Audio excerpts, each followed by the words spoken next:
right, well, let's go ahead and get started. Welcome everyone to the Sales Hacker webinar. My name is Richard Harris, and I'm the Director of Sales Training and Consulting Services here at Sales Hacker.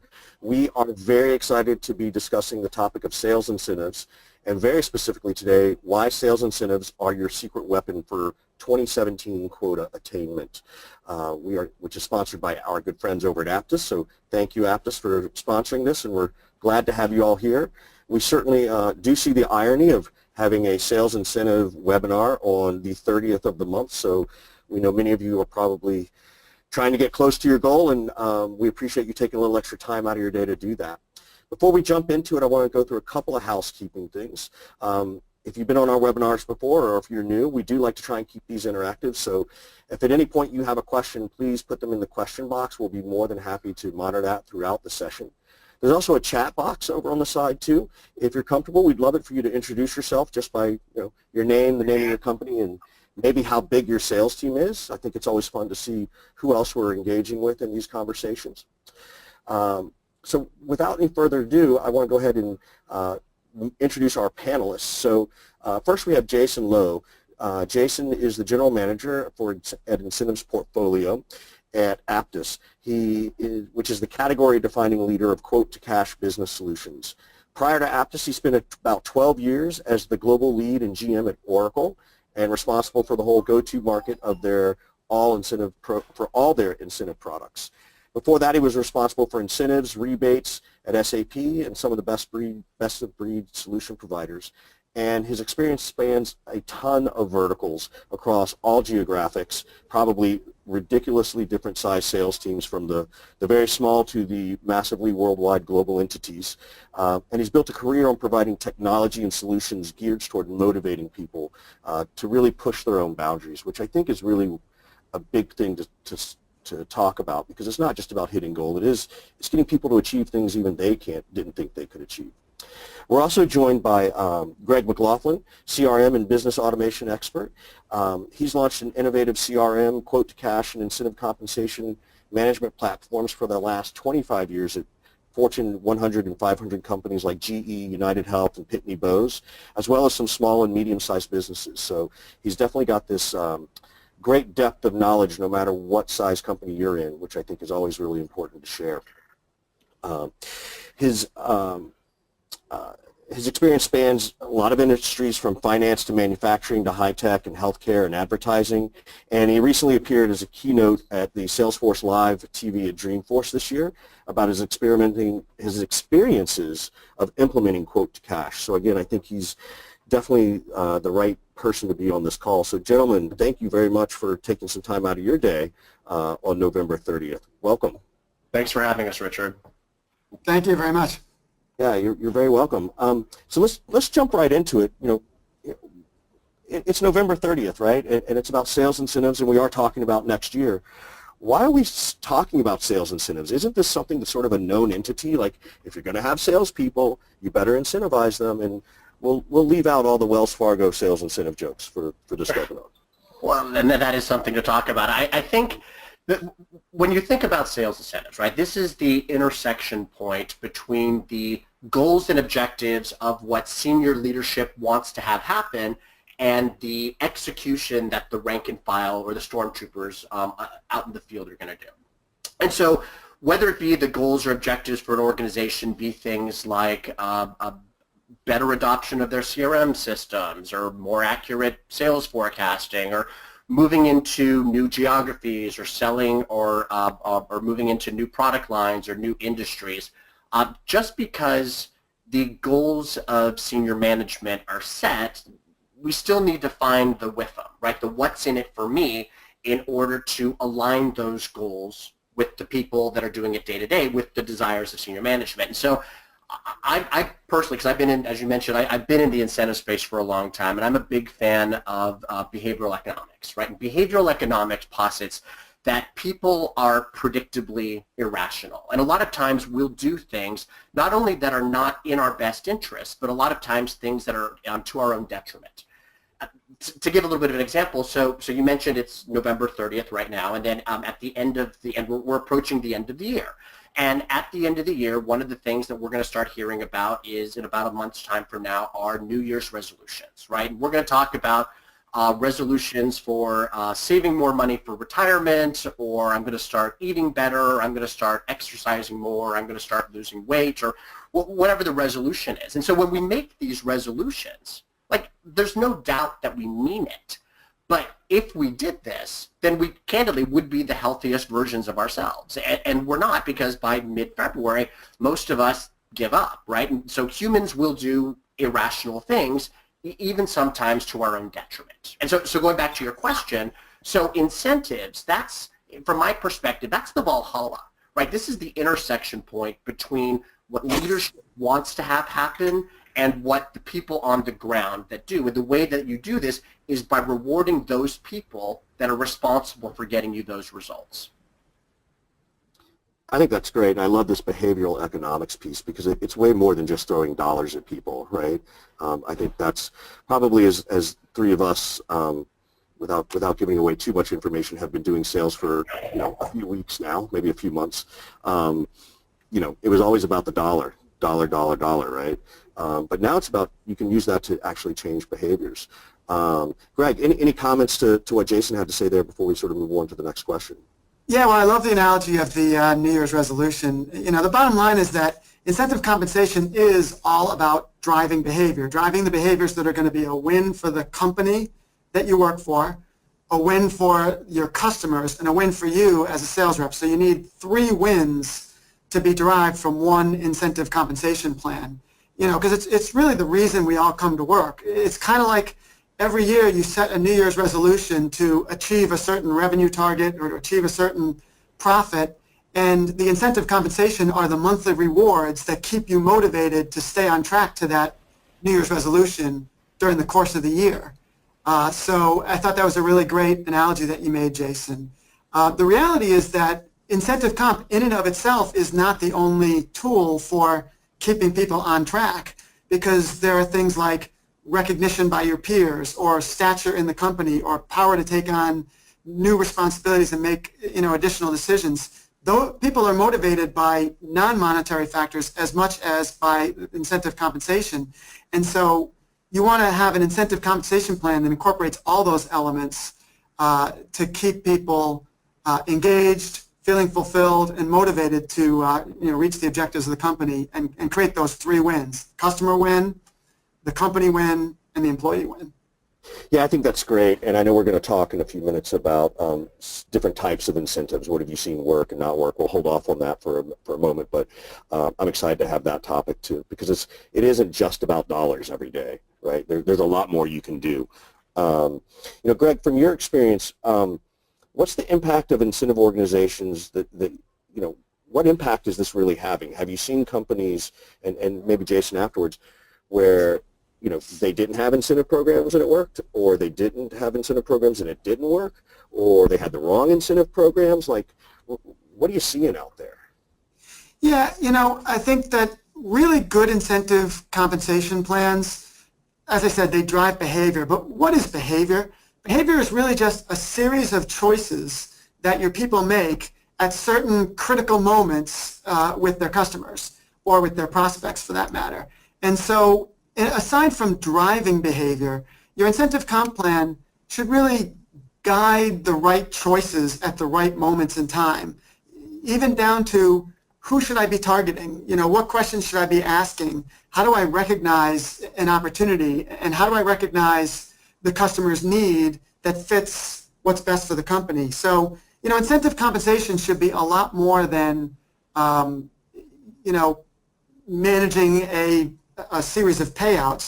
It really should be about guiding your company's strategy. And the companies that are most successful with their incentive compensation, some can succeed in the more old-fashioned method of keeping track of things in Excel and having somebody manually process. But more and more companies need really robust processes and pretty strong systems to present the right information, the right guidance to the customer-facing and customer-supporting staff at the moment of truth when they're in front of a customer and they need to make a decision on how they're going to present themselves.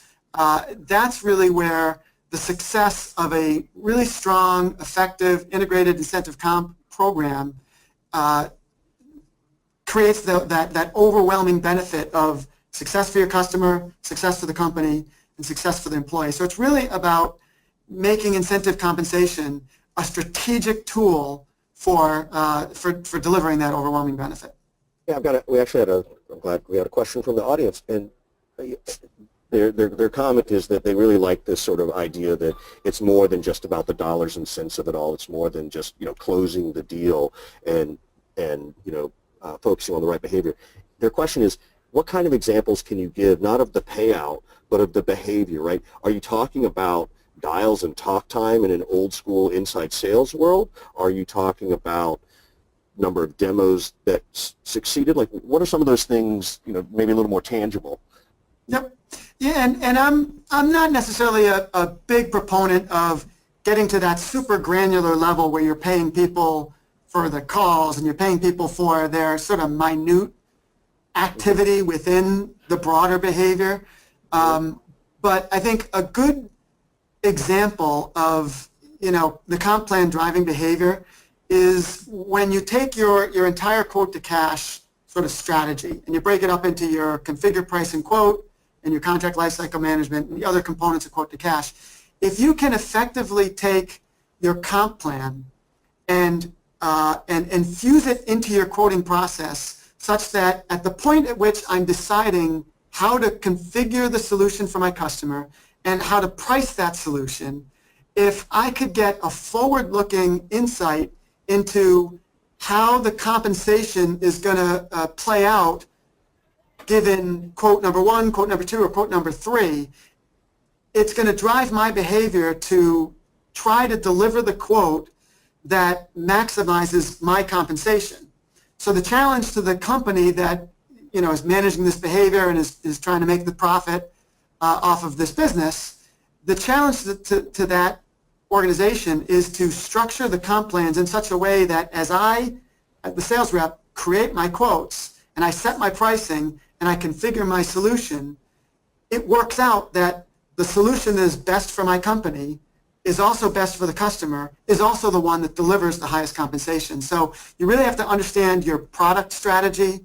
You really have to understand your pricing strategy, what your objectives are for profitability. You have to understand where you stand with your competitors and what your market can bear in terms of whether you want to be the premium or whether you want to be more of a volume seller.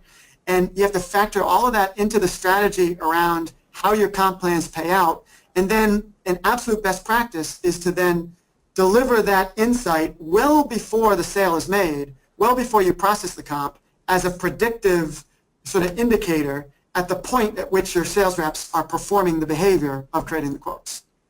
Great. Thanks for that deeper explanation. Jason, anything you want to add to that? Yeah, I wholeheartedly agree with Greg. To your point, when you started asking the question, Richard, it was about are we compensating based on revenue or based on dials or based on whatever? And the answer, sure, is yes. I mean, it's really very personal to the culture of a company. So historically, things that were very common were compensating based on triggers for revenue or for units sold, but now it's moving into profitability or profit margins or consumption-based metrics or usage or subscription. And so one of the things that when you're designing your plans, and Greg talked about this a little bit with the delineation between extrinsic and intrinsic rewards, right? Extrinsic rewards are basically I'm going to pay you cash or I'm going to give you something. Intrinsic rewards are like the promotion or the team building or the feeling good about it, right?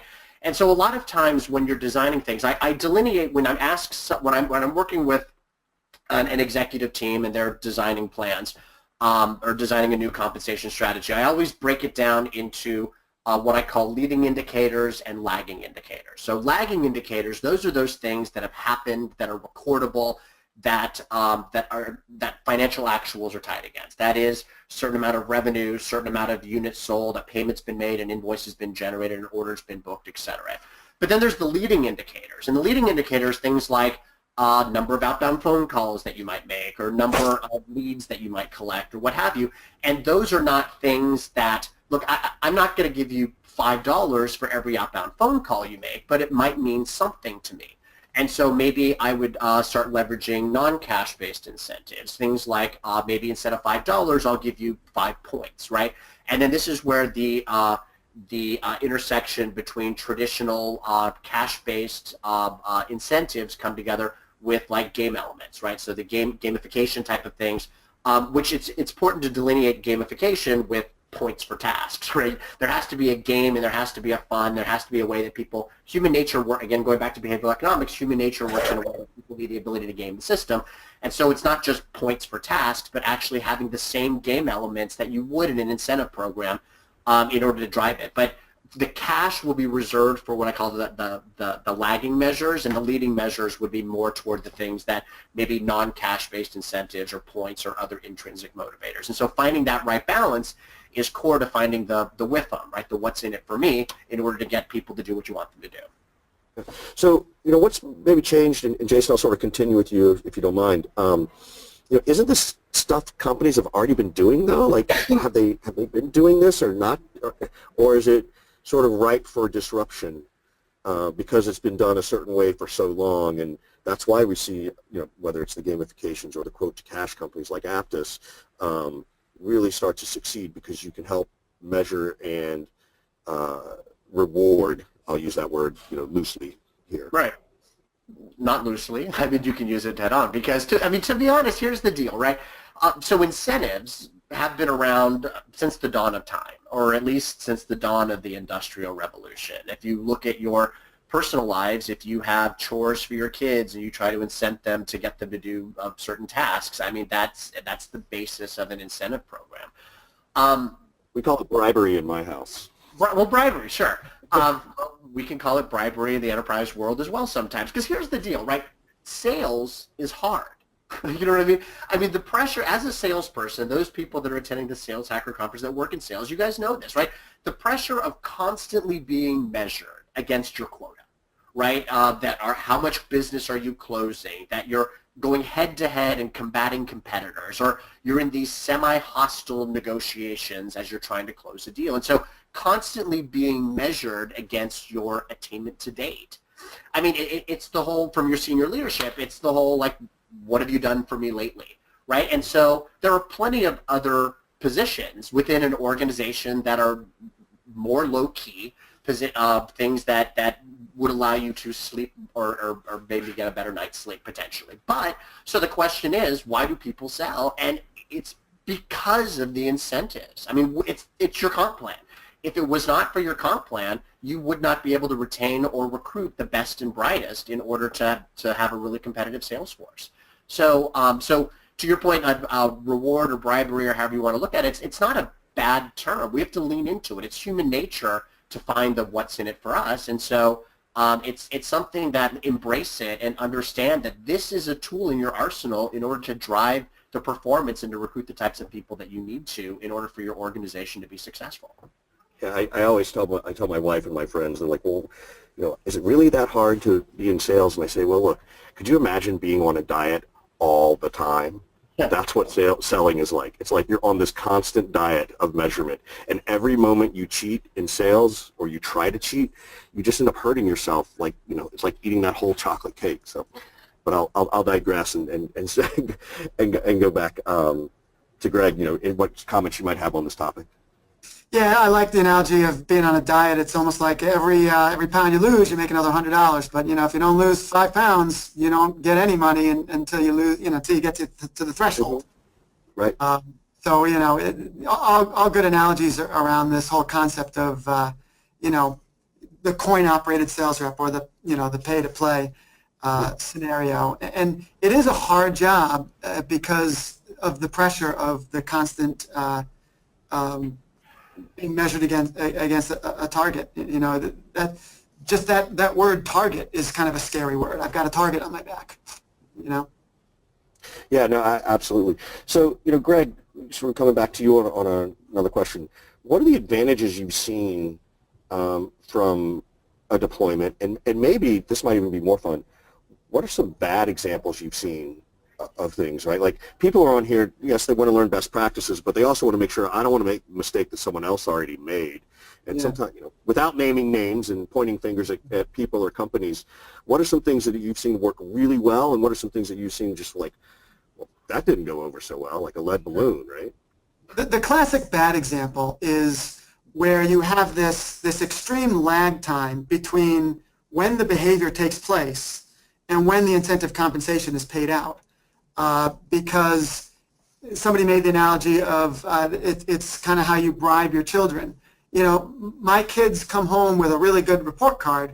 We try to reward them instantaneously so that they make the connection between the good behavior and the reward that they received. The last thing you want to do is your kid comes home in the first quarter with a great report card, and sometime next summer you take them out for ice cream to tell them what a great job they did. They don't equate the reward with the behavior.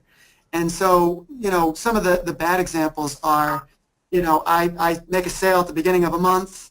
We don't even, add up the business until the end of the month. And then it takes 30 days or 45 days for somebody, in some department to pull all of these manual orders and, tick off who sold what in an Excel spreadsheet and then, make the payouts some 45, 60, 75 days after the sale's been made. You lose the effectiveness of the strategic behavior driving aspects of your comp plan. And I've seen companies take 90 days to pay out their compensation to the point where the sales reps don't even remember what it is they did to earn the money they earned. And if they don't fully understand how their behavior leads to the payments that they receive, then they just arbitrarily decide what behavior to perform because you lose that connectivity. So, one really bad example is when it takes too long of a lag. The other bad example is when there are inaccuracies. And believe me, when you've got a person or a team that is manually pulling orders or is pulling some extract from your back-end ERP system and sorting and grouping and calculating and recalculating and double-checking, you get human error. And when there are errors in the payouts of the compensation, one of two things happen. You either make an overpayment or you make an underpayment. When you make an underpayment, the sales rep comes to you immediately and informs you you've underpaid them, and now it takes company time and effort to resolve that underpayment, figure out what happened, and make the right payment.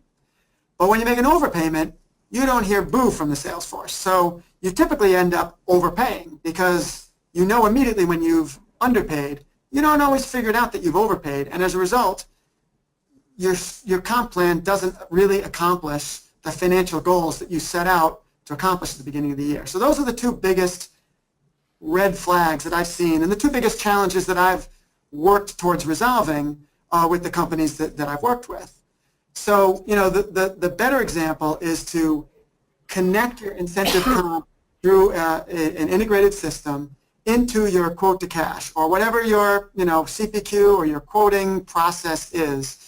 But the more that you connect those dots and the more that you provide that forward-looking recognition of what the compensation will be at the point that the behavior takes place, the more you're getting to best practice, the more you're leveraging the power of this secret weapon, which is your incentive comp.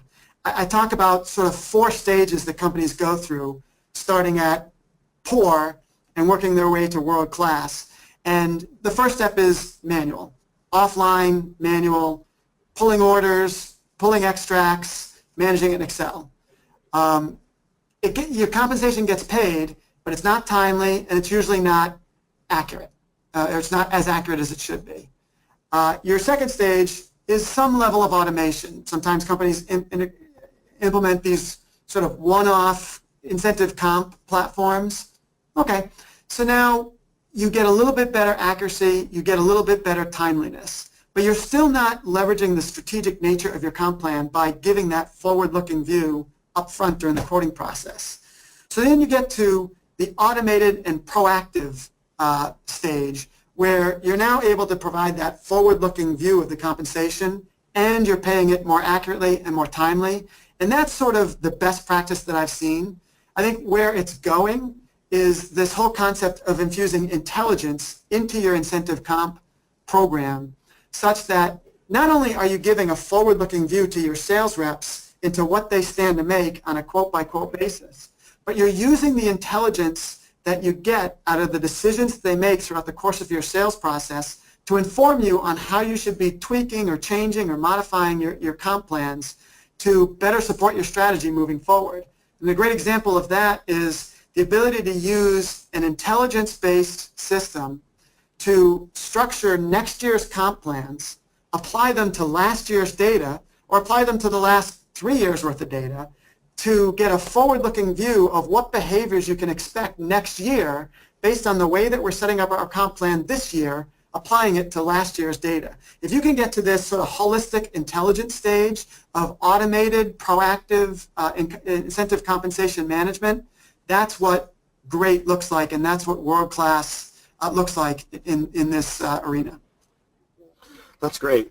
So just out of curiosity, because this came from the audience too, was, so let's say, and I think there's an agreement like, gosh, waiting 60 or 90 days, because that's what it takes, even on a monthly quota system, right?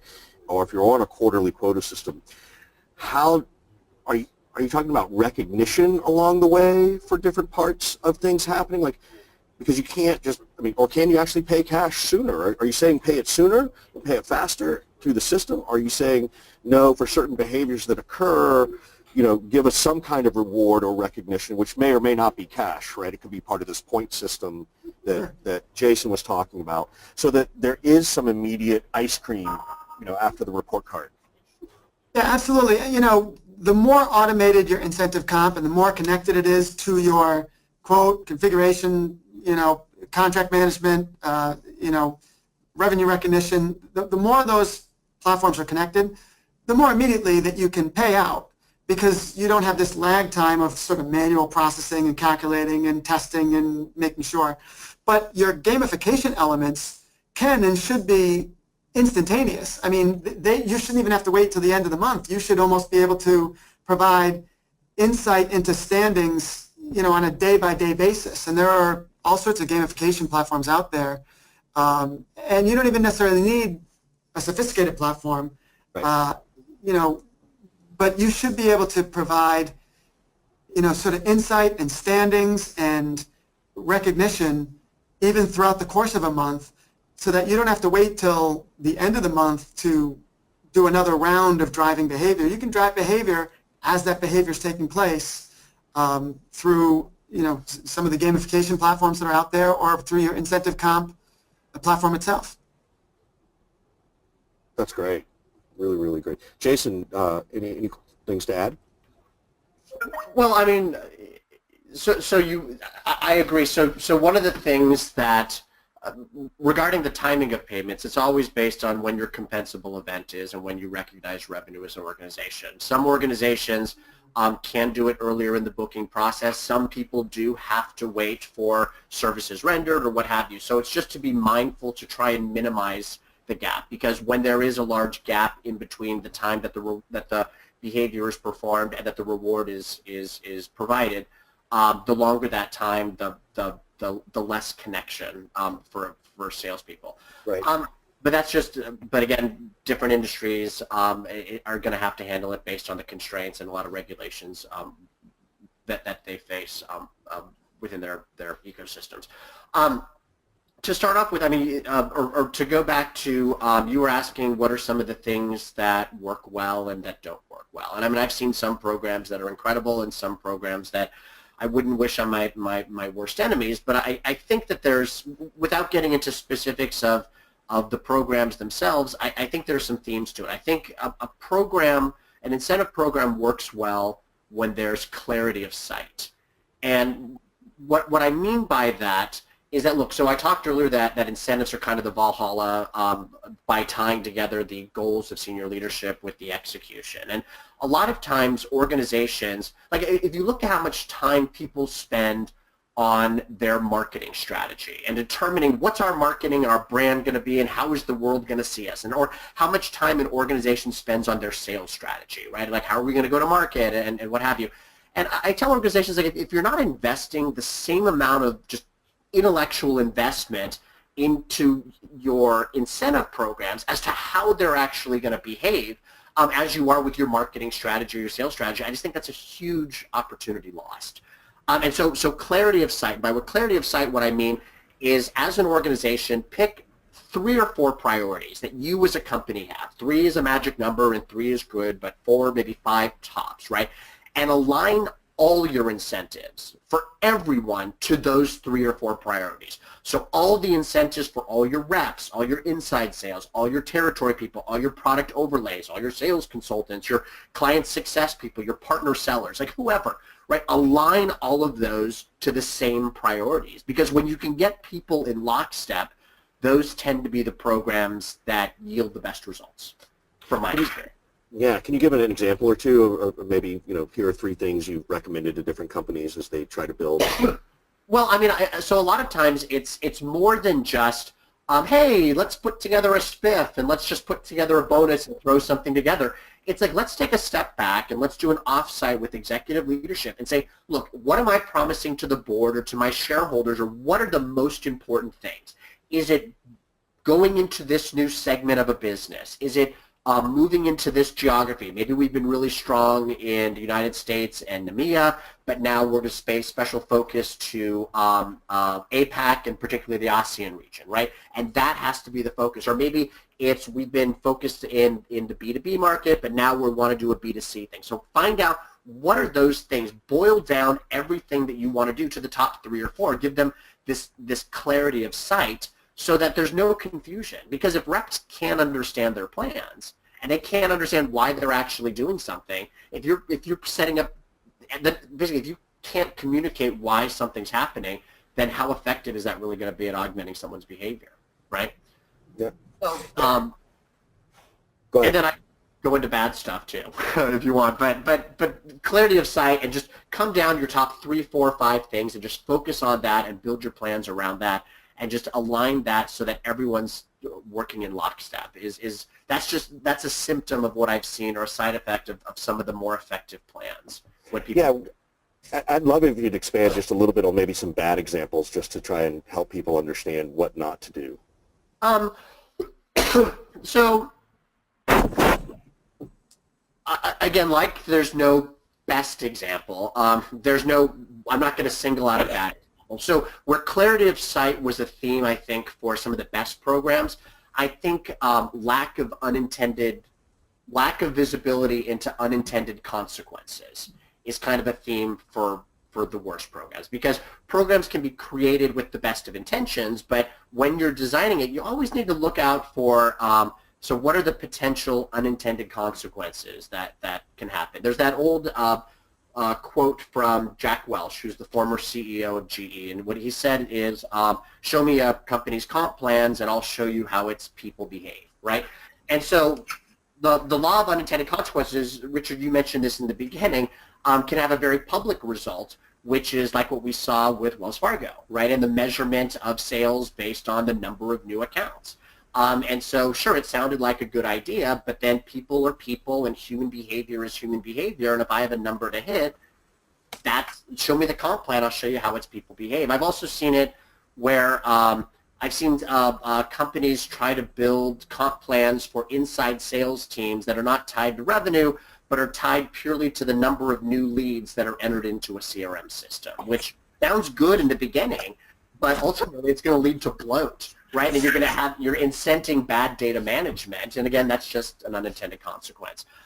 So unintended consequence is one thing. The other thing that I would say that oftentimes is something to keep in mind is what I call the "is it worth it" test, or the "why bother" test. And so I'll see a lot of companies, and they're going to be launching a new product, or going into a new geography, or facing new competitors, and when facing new competitors, they're not going to have as many references, and they're going to say, look, this is our standby. These are our legacy products, and I'll pay you $1, like 1x, so $1 for every dollar of revenue you bring in. And maybe to sell the new products, I'll pay you like 1.1. So if it's a $5,000 deal, sure, it's either $5,000 selling a product that 1 million people have bought before that I sell that I'm very successful, or $5,500, so an extra $500 to sell something that no one's ever sold that I don't have a lot of references on or whatever. And so there's always this is the incentive even worth it? And if it's not worth it, if people aren't going to augment their behavior, then why even bother?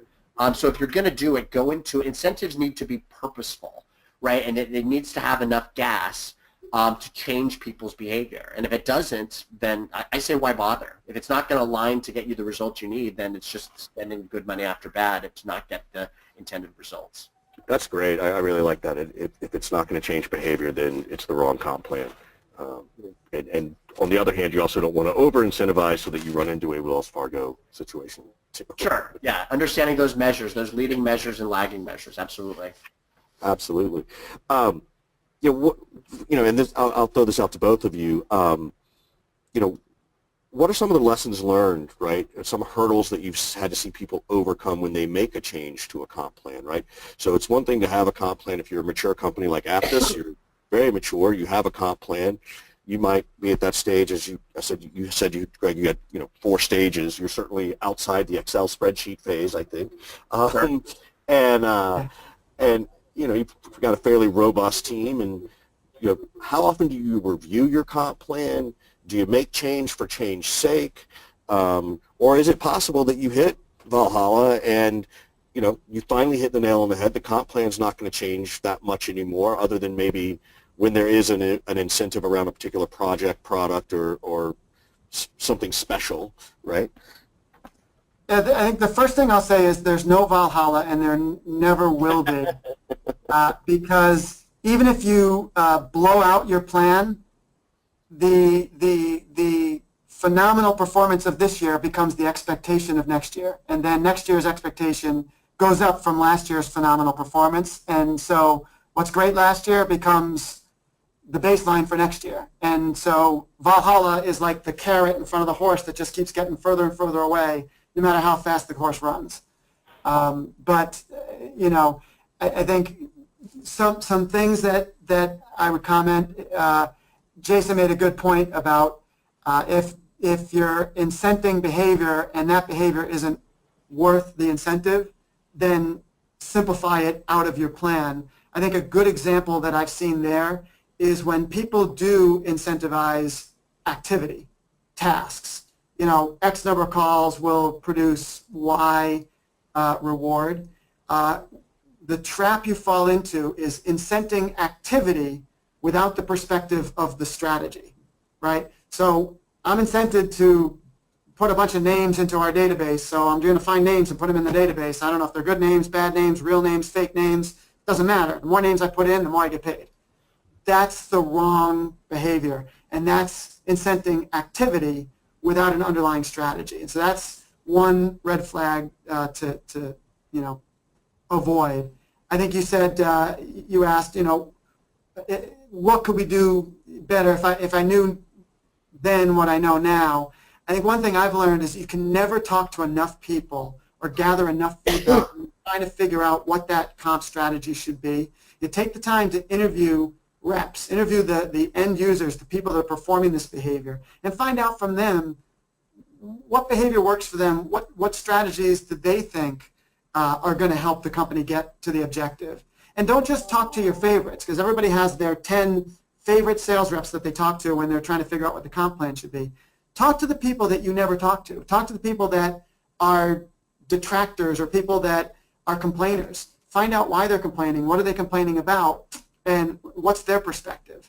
And, the more you circulate the pool of feedback you get when you're constructing your comp plans, the better they'll be. And then test. The more you know before the year starts what behavior you're going to drive, and to Jason's point, what unintended consequences you might run into, the better those comp plans will be. And if you have the opportunity to use a system to apply intelligence to last year's data, like I said, and apply that to this year's comp plans, that will give you the best, most accurate test for a forward-looking view of what behaviors that you can expect to drive based on those comp plans. Jason, same question. I agree. I think that it goes back to what I said about the amount of investment to your plans. Because at the end of the day, organizations, like the amount you pay in commissions is typically one of the single biggest line items for an organization. A lot of times it's more than companies spend in research and development or in real estate holdings. I mean, the percentage of the total budget that's spent on incentives is huge. And so to Greg's point, like if I'm rolling out a new plan, it's kind of like if I'm rolling out a new marketing campaign, talk about the amount of time and investment I make into my marketing or my sales strategy. If I'm creating a new image for my company and we're releasing new branding or new messaging, we're going to do focus groups or we're going to talk to people, we're going to elicit that feedback. And I think the same, especially because if you look at the total sum, most organizations are spending more on your sales incentives. And so you need to sit back and ask the questions to say, if I do this, is this actually going to is this enough, and is it going to drive people to perform in the way that they wanted to? And then the first part of your question is how frequently should you redo your comp plans or reevaluate? I mean, I think at least annually, because at the end of the day, if you can boil it down to 3 or 4 key objectives that I as senior leadership say, this is what's going to get me to point A to point B, and if I can identify those, and then you reevaluate at the end of the year to say, did I get from point A to point B? If I did, then how do I tweak it? Sorry, if I didn't get there, then how do I tweak it to get there if that's still my objective for the next fiscal year? And if I did get there, well, if I got there already, then why am I keeping the same measure there? I would then tweak that to then get me to from B to C or something like that. So I think at least annually you need to, I think it's a mistake just to say it's always the revenue amount multiplied by a flat rate and it's always the same plan, because it's not totally in line with the investment that you need to make. That look, if I can boil my objectives down to the top 3, 4, 5 things that we as an organization need to do, that's a tool that allows you to focus people in order to drive them in a direction. And I think if you just kind of phone it in, it's not, it may not be as advantageous. It may not be the best money spent. Yeah, no, I totally appreciate that. We got time for a couple more questions, and one of them is actually coming from the audience. We see this a lot at Sales Hacker because we do a lot of stuff with some early stage startups. What's the advice you give that new company that's looking to bring in their first or second sales rep? They've got a couple of lighthouse accounts, and the CEO's been doing the selling for now, and they think they're ready to bring in a real sales rep to do more closing. How concerned do you need to be about that incentive program in terms of making sure it's the best incentive program versus the right incentive program, knowing you're going to change it in 6 months or a year? Because right now you're just trying to get new customers, right? You got to keep that person motivated, which is very different than I think, Greg, where you are at the Apttus stage, where you've got field sales reps and global and all that kind of stuff. Yeah, advice that you guys give. And that's a great question. It kind of goes a little bit to what Jason was just talking about. How often do you reevaluate your comp plan? I think the more you're at that stage where you're a startup and your business is changing rapidly and your growth is somewhat unpredictable, maybe it's volatile or maybe it's just hyperbolic, I think you have to reevaluate your comp plans much more often because of the rapid change going on within your business and presumably within your marketplace. And I think that's where the non-monetary incentives are that much more important. If I'm a new sales leader at a startup that is flying through a market, maybe I'm at a disruptive startup or whatever the case might be, things like options or things like the opportunity to be a thought leader at a major conference and to be on stage, showing my expertise in this new emerging market. Maybe you do customer testimonials for your references. Do an employee testimonial, to showcase the expertise of this new leader that you've hired onto your company. Maximize the non-monetary incentives because they don't really cost you anything. They're easy to change on the fly. There are plenty of opportunities to apply them, and they are almost as motivating, and in some cases more motivating than the financial aspect of it. If I'm a new sales leader at a high-flying startup, I understand that my comp is going to have this futuristic upside, and that we're going to have to kind of work out the kinks until we get there. And, maybe you reevaluate it every quarter, if the business is really changing that rapidly. I think there's nothing wrong with that. Jason, what are your thoughts? If I'm an early startup and I'm just starting to build the sales force, one of the first thoughts I have is with risk comes reward. And so identifying the nice thing about in that situation, because you don't have the bureaucracy of a large global sales organization, it's not like your focus groups are very small. I mean, instead of having to find a representative sampling of all the salespeople across all the regions in order to figure that out, you could say, hey, Bob, I'm thinking about doing this. Is that worth your while? If I do this, do you think you can achieve this goal?